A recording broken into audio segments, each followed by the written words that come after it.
Pemikiran Ki Hajar Dewantoro mengenai pendidikan dan prinsip tentang anak tidak pernah lekang oleh waktu. Bahkan sampai sekarang pun masih bisa diterapkan. Filosofi Ki Hajar Dewantoro yang pertama yaitu penerapan trilogi pendidikan. Ing ngarso sung tulodo, memberikan tauladan kepada anak. Ing madya mangun karso, di tengah memberikan motivasi, dorongan semangat. Tutpuri handayani, di belakang memberikan dorongan. Filosofi yang kedua yaitu tentang peradaban.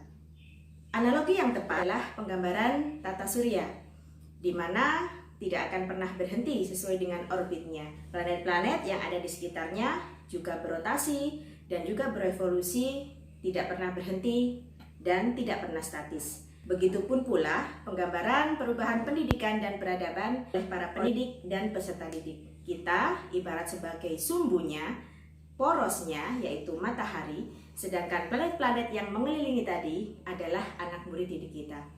Apabila semua komponen bisa bekerja sama dengan baik, maka mustahil peradaban tersebut bisa berhenti.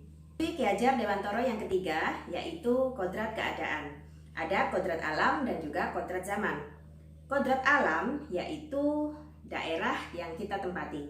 Tidak peduli apakah dataran tinggi, dataran rendah, laut, pegunungan, dan lain sebagainya. Kita harus bisa menyesuaikan dan beradaptasi dengan lingkungan. Sedangkan kodrat zaman yaitu kita harus bisa beradaptasi sebagai pendidik maupun peserta didik sesuai dengan kemajuan dan juga peradaban zaman yang terjadi sekarang ini. Kita sudah dihadapkan dengan kemajuan teknologi industri 4.0, di mana anak harus bisa berpikir nalar kritis, meliputi kreativitas, komunikasi, kolaborasi, dan problem solving. Bahkan sekarang ini anak-anak sudah terbiasa dengan penggunaan gadget dan juga kemajuan ilmu pengetahuan melalui komputer dan teknologi yang begitu pesat. Dalam beradaptasi dengan kemajuan era digital 4.0, kita harus mengetahui prinsip untuk melakukan perubahan. Ada 3 asas. Yang pertama yaitu kontinuitas, konvergensi, dan juga konsentris. Kontinuitas, kita harus mengadakan dialog kritis terhadap sejarah. Dalam hal ini kita harus bergerak maju ke depan. Kita tidak boleh lupa akan akar nilai budaya yang berlaku di masyarakat. Yang kedua yaitu konvergensi. Pendidikan harus memanusiakan manusia dan memperkuat nilai-nilai kemanusiaan. Sedangkan konsentris, pendidikan harus menghargai keberagaman dan memerdekakan pembelajaran. Filosofi menurut Ki Hajar Dewantoro yang keempat yaitu penempatan budi pekerti. Budi sendiri meliputi cipta atau pikiran, rasa atau perasaan, dan karsa atau kemauan.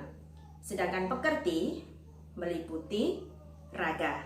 Raga yaitu menyehatkan jasmani. Dari komponen budi pekerti tersebut, keduanya harus bisa berjalan sinergis. Filosofi yang kelima yaitu pendidikan dan pendidik yang memandang anak dengan rasa hormat. Kita berinteraksi dengan para peserta didik atau murid, berorientasi kepada murid, dan murid. Di mana dalam asas taman siswa menurut Ki Hajar Dewantoro yaitu dengan suci hati mendidik sang anak tidak untuk meminta suatu hak, tapi untuk menuntun dan juga berhamba pada anak. Bahwa anak atau murid ini adalah unsur yang paling utama atau esensial. Kita memberikan kasih sayang untuk memberikan mereka sesuai dengan kodratnya. Di mana kodrat anak selain dapat mengenyam pendidikan, juga bermain. Jadi kita selipkan unsur-unsur pendidikan. Kita ambil contoh. Dalam permainan dakon, kita bisa menyisipkan nilai matematika di situ. Melalui permainan, mereka bisa berpikir penjumlahan, pengurangan, dan belajar matematika lebih lanjut. Kemudian kita juga ambil contoh permainan gobak sodor. Di situ mereka bisa berpikir, mereka bisa belajar mengenai taktik. Filosofi yang terakhir dari Ki Hajar Dewantara yaitu kita menuntun anak.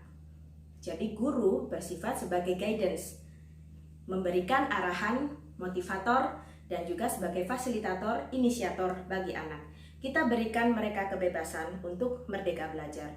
Biarkan anak mengeksplor kecerdasan yang mereka miliki.